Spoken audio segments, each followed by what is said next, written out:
I'm excited to be here today to talk about Louisiana with these three folks. Louisiana is the focus because of its dramatic growth in literacy between 2019 to 2024. The state went from 50 on the nation's report card to 16 for fourth grade reading. So I think we're all really excited.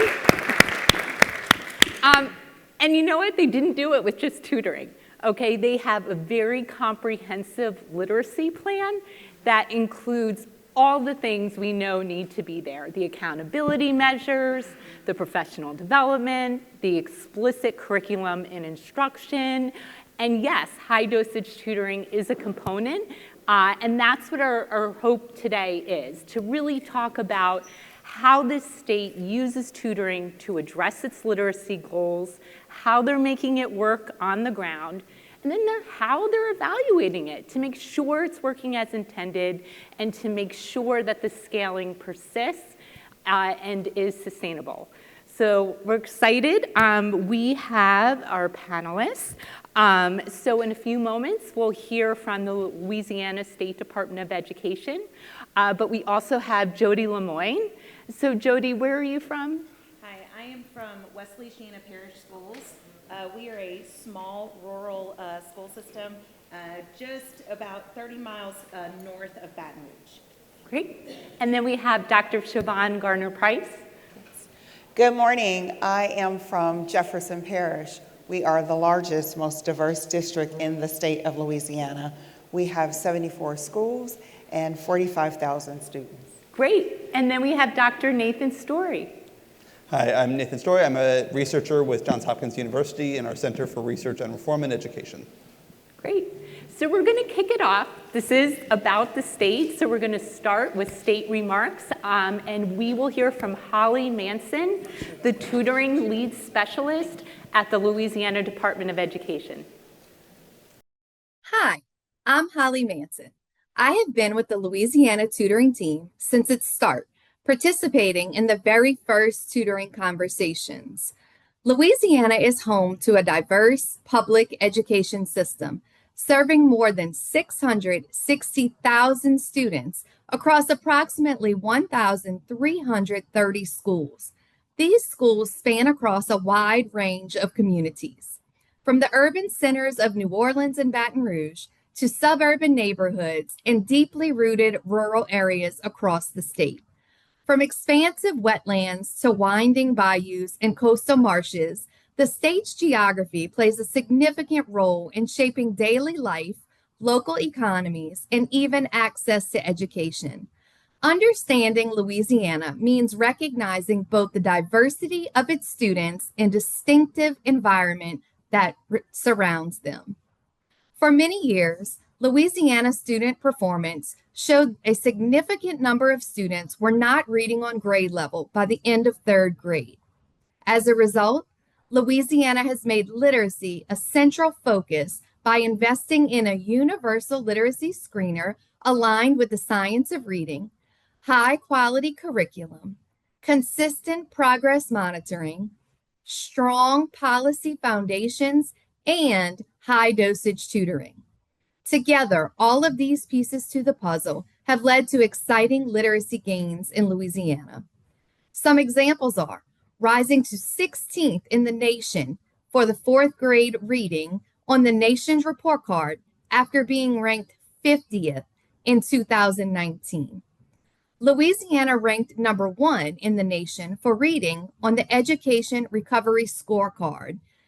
And last year data revealed a 17-point increase in the percentage of kindergarten through third grade students reading on or above grade level from the start to the end of the school year. Although we are working hard and seeing great gains in Louisiana, the work is far from done. Many students still need consistent, targeted support to build strong reading skills. This is why Louisiana requires that all kindergarten through fifth grade students scoring below proficiency on the literacy screener or the ELA statewide assessment either receive high dosage tutoring during the school day or be placed in the class of a highly effective teacher. High dosage tutoring must occur at least 3 times a week for approximately 30 minutes per session for a minimum of a 10-week cycle. The group size must not exceed the 4-to-1 student-teacher ratio. The way we rolled out high dosage tutoring in Louisiana began with passing the Act 771 of the 2024 legislative session. It was signed into law in June, and school starts in August. So the Louisiana Department of Education knew we had to have a strong support system in place for our school leaders and our approved tutoring providers. We launched webinars, office hours, newsletters, and even offered a one-on-one support call with every school system across the state. These calls address the unique needs of all of our systems, including staffing, scheduling, funding, and everything in between. Once school systems have submitted their high dosage tutoring plans to the state and the plan has been approved, then their allocation is released. The only 2 things that this high dosage tutoring allocation can be spent on are full or part-time tutoring staff and or partnering with a Louisiana approved external tutoring provider. These providers must apply and pass an extensive review process by the Department of Education. During the first year of high dosage tutoring, we realized that with the quick rollout, we needed to listen to our schools and school system leaders, as well as our tutoring providers, to understand how to best support them. We visited over 200 schools in year 1 to observe high dosage tutoring. Our team realized how important it was for there to be a good, consistent working relationship between the state, the school system, the school, and the tutoring provider. As we have seen the positive impact of high dosage tutoring, we are excited to have been awarded the Education, Innovative, and Research Grant, also known as EIR. This is a major federal investment aimed at accelerating student literacy achievement through evidence-based strategies such as high dosage tutoring. In Louisiana, this grant will focus on expanding tutoring that is already showing measurable success.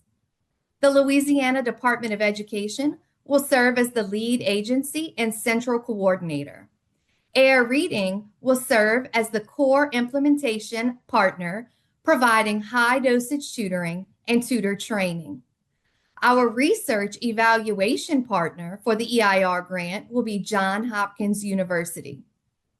Louisiana is using this investment to prove that high-quality, high-dosage tutoring can accelerate student learning at scale. The goal is to leave with a clear, cost-effective blueprint that can sustain literacy gains statewide and serve as a model for others. Thank you for all that you do, and I hope that you have a great session learning more about tutoring in Louisiana. If we can be of any help, please feel free to reach out to our team at tutoring@la.gov. We will be happy to help. So lots of stuff to discuss. I think the most important, and our hope is really for everyone to walk away with practical strategies, is how did Louisiana take what was described and how does it translate to what's happening in the classroom? So Jodi, I'll start with you. Tell us a bit about your school district, your role, and describe the role tutoring is playing. Okay, well, so I, as mentioned, I'm in a rural, kind of suburban to Baton Rouge school. We serve 2,200 students, and about 1,100 of those students are kindergarten through 5th grade who are mandated by Act 771 to receive high-dose tutoring. It's for those grade ranges. So that's 2 campuses for us. As Holly mentioned, Shavonne and I laughed because it's the way Louisiana rolls in terms of legislation. But the law was signed in June. Our students report early August. And according to the law, we were already 15 days out of compliance from some of the circumstances in the law, having to identify the students who were requiring. The law, while it was a wonderful thing, it certainly put in challenges immediately for school systems and district leaders. An example in West Feliciana Parish is we have always had a strong history of intervention, more so in literacy than in numeracy. We housed and employed full-time reading interventionists. We had 3 at our largest elementary school that served first through our 5th graders. And so we were kind of like, oh, this is just more of the same. This is, what we do. The year prior to the law going in effect, our reading interventionist served over the course of the year about 96 students. We were very proud of that. And the law, the requirements in the law, more than 400 students qualified and had to receive at least a 10-week cycle of high-impact tutoring. So, we quadrupled our number, I believe. And so that's where we were at with about 4 weeks to plan. We being a small school system, we kind of come to know our role as the teacher is we are the expert. There isn't a department head or a curriculum team or an assessment writing team who are coming to help. The entire West Feliciana Parish curriculum instruction and assessment teams here with you right now. So I work closely with teachers, but for example, we go to our 5th grade English teachers and we're like, it's us. It's the 3 of us in this room. We have to figure it out. So we began by saying every one of us in this building, every teacher, every para, every adult who comes here every day for these kids, you're a tutor. You're getting a small group. And even still, we weren't even close to hitting all of the numbers. Our experience with COVID and the immediate lack of training, lack of resources, lack of knowing anything, where we went home and said, everybody get on a computer program, everybody get on Zoom and start teaching. We were not believers in that as a quality partnership. And so thankfully, and very uniquely to the state of Louisiana, this was a funded mandate. And so I went to the superintendent and said, you know what, we don't believe in this, but let's test it out. And I was determined to be a hard customer. I'm gonna vet you hard because I don't believe in this, but I'm gonna use someone else's dollar to prove you wrong and prove that we're right, and we need people in the building to do it.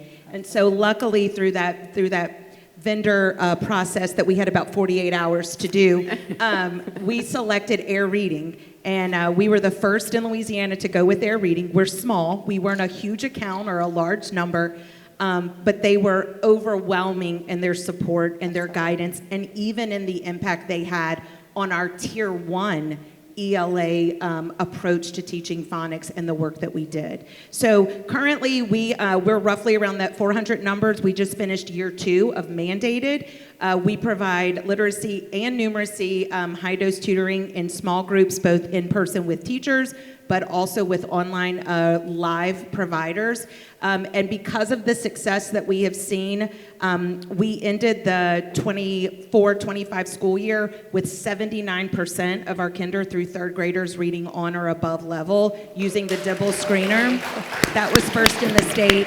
And 2025 was our 2nd year in a row that West Feliciana Parish was the top performing system in the state of Louisiana. And the last thing I will say before we move on is West Feliciana has traditionally been a solid school system.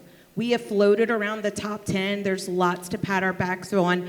But what the data overwhelmingly told us is that we kept status quo.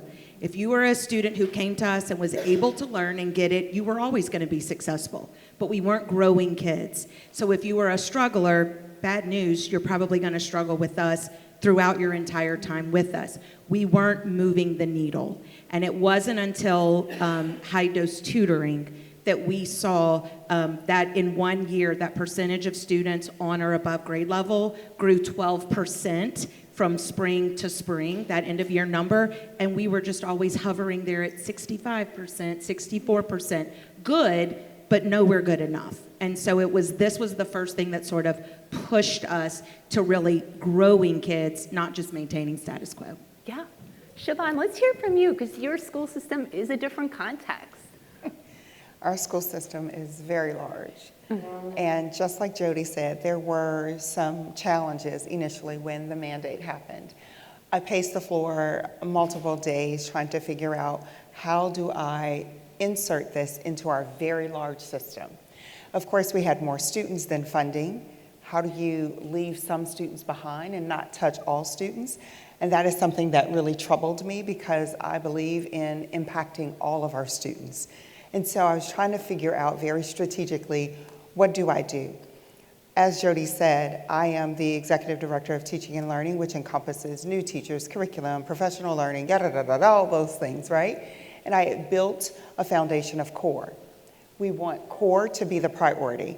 So how do I now say, okay, classroom teacher, we have tutoring dollars. You're not eligible to receive them, but we are going to partner with a vendor. I've never met them. They don't live in Louisiana, but we're going to do this together.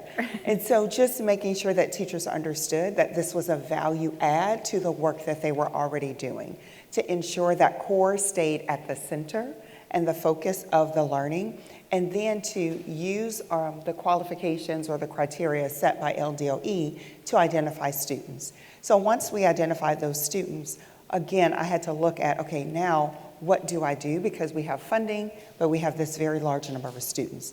So there's another act that says third grade students could not move to fourth grade until they are proficient. And so we focus strategically on third grade students and then second grade students as well, because we don't want to just stop the bleed right there, but we want to make sure that we are building a foundation for our students in second and first grade. So once we got all of that organized, we had multiple meetings with multiple vendor partners to ensure that they were the best fit for Jefferson. And because we understand that there are dollars attached to this, we were very popular. I received candy and bags and I just felt like I was in high school. Just, the popular girl, which was not my story, right? Which is not my story in high school. But just trying to make sure, okay, number one, do we have the best partner? When they shake hands with us, do they realize that there are kids at the end of this partnership? I need that to be the center of our conversation. And when things are not working well for kids, how do we pause immediately, make adjustments to ensure that kids stay at the center? And so we were able to roll it out. We held conferences with the vendors that we were vetting, and then making sure that teachers and leaders understood how this married and fit perfectly into core.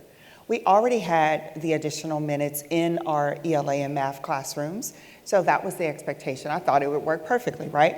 We already had 30 minutes embedded, said principal, so we're gonna drop this virtual session. Well, the principals were like, no, that won't work. I gotta pull them out, I gotta do this. And it just made us really understand the landscape of schools and all the things that they're juggling simultaneously. And so we were able to identify vendors. AIR is one of our partners as well. And so we were able to work with AIR and their team to really work in customized schedules for our students and our teachers. I must say that our students are performing. Jefferson Parish for the last 2 years has maintained a B rating. We have had more students who have been successful. At the end of the year, at the middle of last year, we thought we would have about 1,500 students that will be held back in third grade. We ended that year with 105 students. Yes.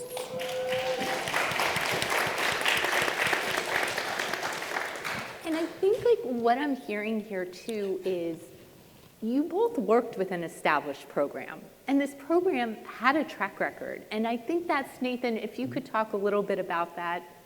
Oh, I've got the right slide. What is AIR Readings evidence, and how did your team contribute to it? And then even more exciting, what's the EIR about? Yeah, so we conducted a randomized control trial of AIR reading in 2 settings, including in Louisiana and in Texas. It was in an urban district of Louisiana and a rural one in Texas. Students got a year of tutoring in Louisiana, and we saw that there was a positive impact on student reading achievement. We saw an effect size of 0.28. And so that corresponds to about 2.8 additional months of learning gained as part of being part of the program. So it's an effective program, and it's consistent in its effect across subgroups. We saw that both students who were getting at all ranges of dosage were outperforming those who did not get air reading tutoring. But in particular, those who got a high dosage of tutoring, they completed a lot of air reading sessions, over 56 sessions, had a very high effect size compared to non-tutored students. We also saw, if you were here in the last session, saw that air reading was also cost-effective and cost-efficient in Louisiana. And so this gives us this basis that air reading is an effective program and a cost-effective program. And so moving into the EIR, which will be a statewide analysis, it's going to be a statewide RCT, about 100 schools, and it's going to be in throughout the different contexts there. So we're going to get an idea of not just is it effective overall, but is it effective in these different contexts, rural, suburban, urban, and we're going to get a sense of what are the characteristics that make it effective in these different contexts when we're scaling it up from this single district to this larger study statewide. And what's particularly exciting about it is that the EIR is going to be a longitudinal study. It's a 5-year study. And so we're going to be randomizing students into getting 1 year of tutoring, 2 years of tutoring, or business as usual, so no tutoring. And we're going to be assessing them after 1 year, after 2 years, and then 1 and 2 years after the tutoring has ended to see if these effects also persist over time. Yeah. I mean, first of all, I have to say, I was really excited to see 9 of the 10 states who received EIR grants have a tutoring component. So I think we're all going to benefit in many ways from the information we learn. And I think the longitudinal piece is really interesting, as well as like that question of like, how long do kids need tutoring? Like, and is it worth providing a second year? So it will be interesting to see. But back to what this looks like on the ground. Tell us, and Shavonne, I'll start with you. For how do you ensure the tutoring supports are there and that kids are receiving this consistently? Absolutely, and so we made sure that principals and leaders understood the requirements that was already identified, like the 4 to 1, 3 days a week, 30 minutes, et cetera. And so they had a clear understanding of that. But then we made sure that there was an individual on every campus that was like that liaison and responsible to ensure that students had the access that they needed. In addition, I visited campuses frequently. That's just a part of what we do. And then I am looking behind the scenes as I'm looking at kids during their sessions to understand like nuance pieces. Number one, can a second grader effectively log on to a system so that they can access their tutoring session? Is that something that a first grader should be able to do as well? And so when those challenges and barriers present themselves, we solve for that. So we have now like scan badging, so kids don't have to type anything in the computer. They just scan their ID. It logs them into their computer, so we can take that away because that became a barrier. And then also making sure that we are connecting what's happening in the classroom with core with what's happening in those sessions. And so making sure that I am invited to every single review session that the school has with their tutor partner. So when there is a session where they're reviewing data, I have a calendar invite. I may not attend all 54 invites because it happens every 2 weeks, but they know that I have a presence there. And when I'm logging on, like I am asking questions around besides attendance, because we know that they need to be there at least 80% or more to persistently improve in their sessions. But when kids are absent, I let them talk through like the attendance challenge that students are having, but then I want to hear about the academics. How are kids performing? Where are the areas that we need to think about? Are there common themes that we need to solve for? And then I have conversations offline with the tutor partner to talk through those nuanced pieces. Yeah, which is so important because I think sometimes tutoring gets siloed. even if it's a great program, Yes. there's things going on, but like, does the classroom teacher know what's going Yes. on? How are they integrating? So that's really impressive. Jodi?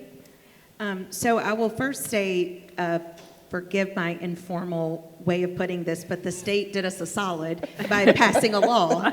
And so that takes care of a lot of the, we can all agree to grumble, but it's the law. So there wasn't, I won't say we had buy-in initially, but we had everyone on board because it wasn't up to us, and I'm not necessarily the bad guy coming in to do that. So hat tip to the state on that one. But some things that we did, first, I would say just in a very practical way, early in my career as a principal, I heard someone say, show me your master schedule and I will tell you your priorities.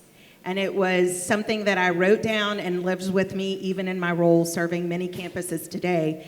And so it had to become something, when I met with the school leaders, we sat down and we said, we're starting with core, and then this goes next. And it's not that it's more or less important. We want to protect everything.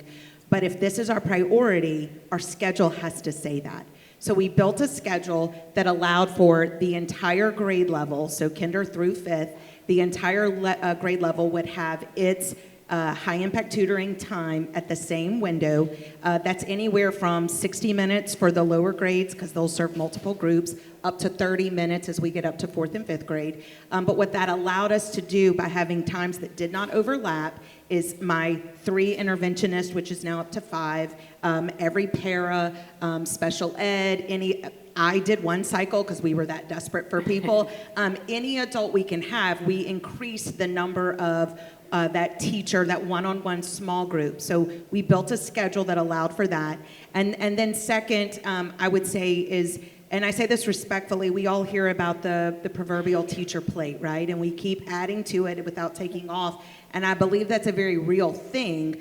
But I told our school leaders, the 2 principals and their team I was working with, we cannot invite teachers to do this.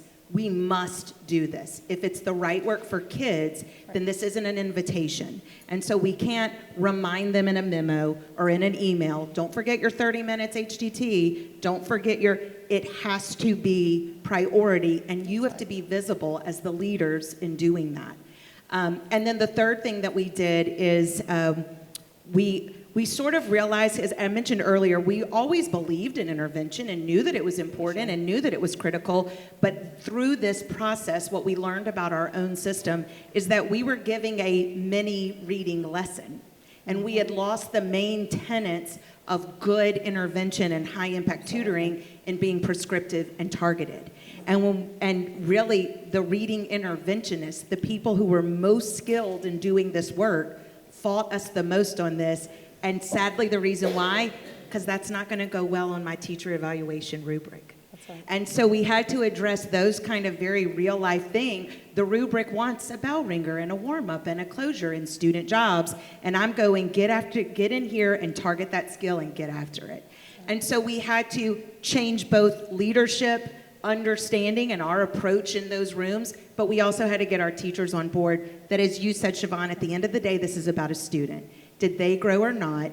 And so we revamped intervention and put our focus back on that prescriptive and targeted, and progress monitoring, instead of it becoming an individual teacher thing. Make sure you track, make sure you update your data. It became a 3-week meeting where the leadership team and myself, and I don't have 45 schools, I had 2 schools, so no excuse for me. I was in there with them, and we built what that sort of data team looked like specific to our high-dose tutoring work. And so we went in there and we went kid by kid. Who's getting a teacher-led group? What's the data tell us? Who's on air reading? What's the data tell us? Yeah. Who are we not even serving right now? We're enriching in other ways. Have we lost ground with them?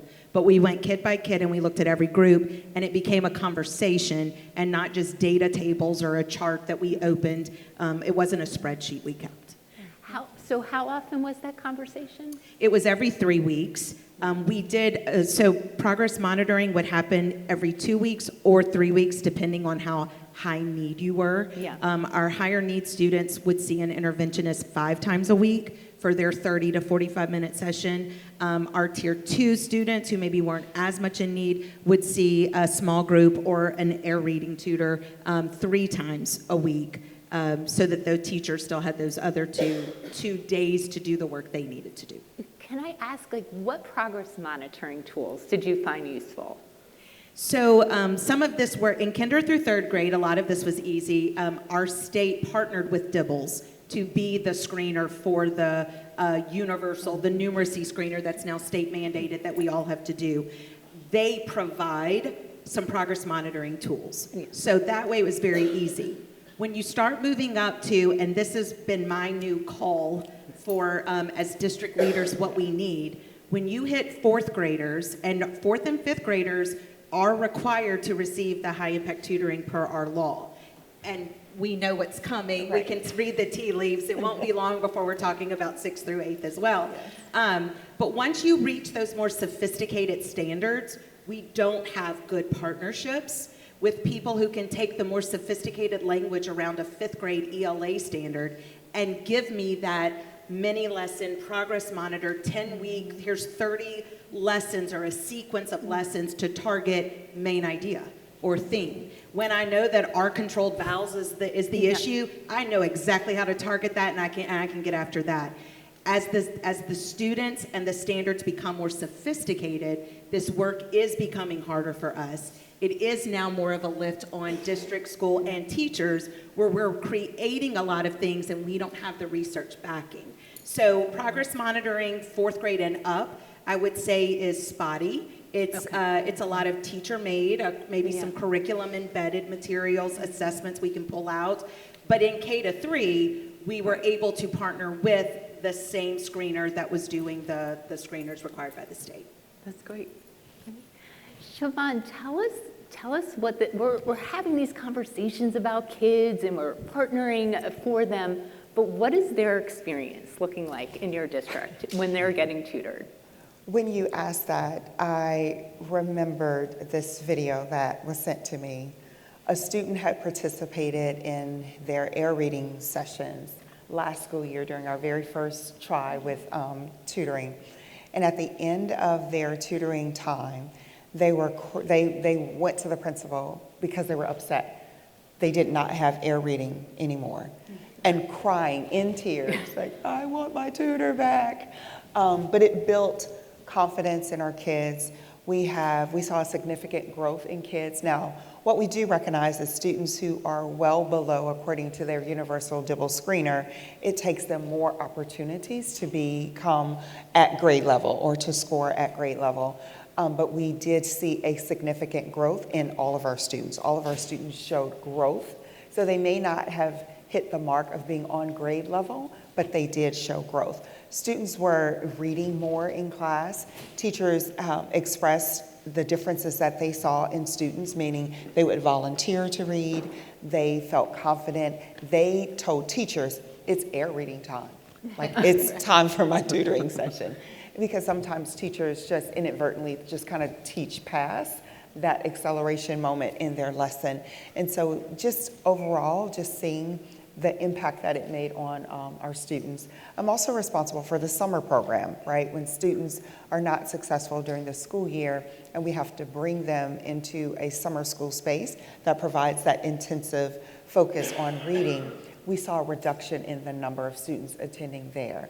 And those who did participate in our summer program were very successful. So we tried to triangulate that data.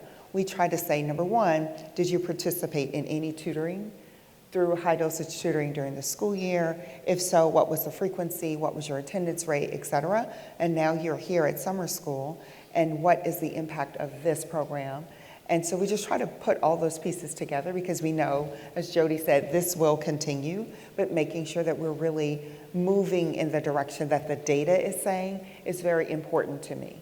Yeah, and one thing that's come out too through your conversation is, and I think of what Holly said, like, this is part of the literacy initiative, and it sounds like all of your work, all of your conversations, all the data crunching is how is tutoring helping the kids with literacy and improving their outcomes, which I think is strong. It seems like there are clear goals. How because core is so important, and tutoring is also a part of that support, how are you working with or reading the provider to stay connected around each student and make sure their core experience and their is integrated with their tutoring experience? You would. Yeah. So I will say, so early in the adoption, the law was passed in June. The state provided us vendor guidance. So we had a pamphlet, a packet of about 15 different vendors that we could partner with a That was in blurb. June. With the blurb. It grew every month. They're adding. And it was like, go find your partnership. And as I gave you those numbers earlier, from 96 to 400, imagine the scale in like Shavonne School, the largest school system.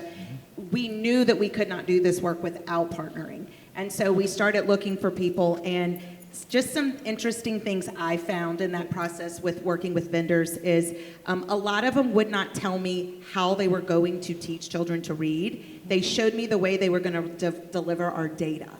And words like data dashboard, that could be a bumper sticker. Like that's as much a buzzword in education as rigor right now, you know. But everybody had a data dashboard, and they would show me the wheel that would spin and the colors and that. And that's wonderful, thank you. What are we gonna do for the kids in the red? What will you do for those kids? And they would answer by showing me something else it could do. What got my attention about air reading was when Sheen came in and he didn't show me a product, he didn't show me the platform, he didn't play a video, he said, let me tell you about what I've learned about the science of reading. Yes. Well, this is different than what we've heard. And one of my first questions to him was, how will you tell me that kids are growing expecting to see the data dashboard, right? Yes. And he said, well, I'm going to give you a narrative. The tutor's going to write a brief summary about the week's tutoring sessions and give you feedback on that. You're giving me a narrative. That's like a teacher I have in my own building.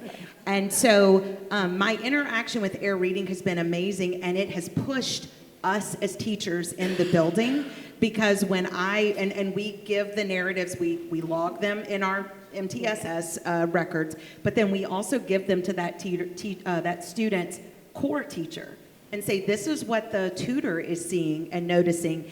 And it made us kind of up our game when we talk about progress monitoring. Yeah. You know, we're coming to the table with, he went from 12 to 13. Right. Next, what does that mean? What does any of this mean? And so it made us become more thoughtful about how we were evaluating the growth in students. And then my favorite story in terms of what a true partnership versus a vendor can do, in one of those 2-week calls, I was on with the principal, and we were talking with air reading, and Shing politely goes, may I offer some advice without being offensive? At this point, Shing is now part of the family. He becomes adopted. And I said, you don't even have to ask that. Yes, go. And he said, we suspect that you maybe have something that we would recommend you changing in your overall 3rd grade phonics scope and sequence in the order you're teaching skills. And we went, okay, wait. And he said, well, I don't have many of your 3rd graders, but at that time he was serving about 35, 40 of them. And he said, we're seeing the same thing regardless of their ability levels. We're seeing this same thing in all 40 of your 3rd graders, and we think it's the result of this. And the principal immediately, who's obviously much closer to that work, went, we debated this summer, and we were struggling with, should this go before this, and how, and they were deep in the weeds of rich reading foundational skills instruction. And so when we got off the phone, I looked at the principal and I said, do you realize how many thousands of dollars from a program evaluation type consultant, that 5-minute conversation that was just offered to us, what that would have cost us? And in flying them down and the hours of comprehensive needs assessment work, right, that became invaluable. So the right vendor not only is having an impact on our students, it's having an impact on us as the leaders and the teachers in our practice. Mm-hmm. Yeah, absolutely. And I think the reports are invaluable to teachers. Initially, during that very first year, again, like Jodi, we approached it with skepticism, like, okay, we have to do this, but I had to be the face to sell it, right? So I'm like, I believe in this, we're gonna do this, it's fantastic, it's going to work. And so once the principals went through the training, looked at the reports and the data that they would receive, I didn't have to say anything else. And so immediately, those reports became a part of their weekly cluster of professional learning conversations around how students are performing, and then where is this showing up in our core, and how can I continue to emphasize what's happening. And so when we continued our partnership in year 2, at first, the first year, it was the principal and then that liaison on the call. But in year 2, we kept pushing, like, where are the teachers? How are they receiving this information? Because this student is having additional support outside of the classroom, and you have this rich report, but then how are the teachers being brought into those conversations? So. Yeah. Wow. Something you just said, did the principals go to air reading training? They do. Yes. That's Yes. great. Yes. Yeah. That's the only way to create buy-in. Again, I had to understand the program and what we were doing from that intimate level. I needed the principals to understand it as well, because, listen, they bear the brunt of everything that comes through the school. They are the defense for the teachers. They are trying to protect students and families and instructional minutes and things like that. And so I needed them to understand this work and the power that it would have on their campus. Wow. I can't believe this. We have like 3 minutes. Nathan, I want to spend a couple minutes, like a minute and a half on the EIR. And the application's online, by the way, and it's fantastic because it really goes through what the measures, the approach, how they'll, so I highly recommend it. But why don't you tell us a little bit about what you'll be measuring? Sure. So just to preface that, one of our guiding principles here is that we don't want to be, as we're collecting data and working with the districts and the schools and the state, we don't want to be an additional burden and minimize that burden as much as we can on the districts and the schools and the teachers who are doing the important work. And so a lot of what we will be doing will be based on existing data. And that's what we'll be using to determine whether the program is moving the needle. We'll use standardized assessments. You mentioned the DIBELS before, and that's collected at the beginning, in the middle, and the end of the year. We'll use the LEAP English language assessment. Of course, student demographics are already collected. School level data is publicly available. So all of these things are already out there already. And so that, by referring to those and using those as part of the analysis, we will be able to get a strong sense of the impact of the program without being additionally burdensome on those who are actually doing the education that we are caring about. We're also going to be doing fidelity of implementation analysis and cost analysis as well. Again, that is all data that is existing, and we'll have people going out there to do those fidelity of implementation check through observations and classroom visits. And so that's going to be the basis for the EIR. Great. We have 1 minute. Yeah, sorry. Final word. No, that's great. I'm glad. Final words. So Jefferson participated in the study, and we did see significant growth in our students, and we are going to participate. We hope to participate again, because we did see a huge number of students who were successful. I think for a final word for me, when approaching this type of partnership, we know that we keep core at the center. We know that teachers and that human interaction is vitally important, but making sure that the vendor partner is really a partner, and that they prioritize students, and they are willing to work with our leaders as well as our teachers on campus. That's great. Jodi? And I will just simply say thank you to people in this room who, researchers and vendors and even people from other Department of Educations in different states. You're doing work that's not in the same lens as Shavonne and I, but I can tell you that we see the kids that it's impacting, and so more and more voices and data that is supporting the power of high impact tutoring and the importance it has. There can't be enough of it, and we can attest to the actual little humans that it's changing the outcome for their lives. Yes. That's great. Well, congratulations on all the growth. Thank you. We're exciting. All right. So let's give our panelists a hand.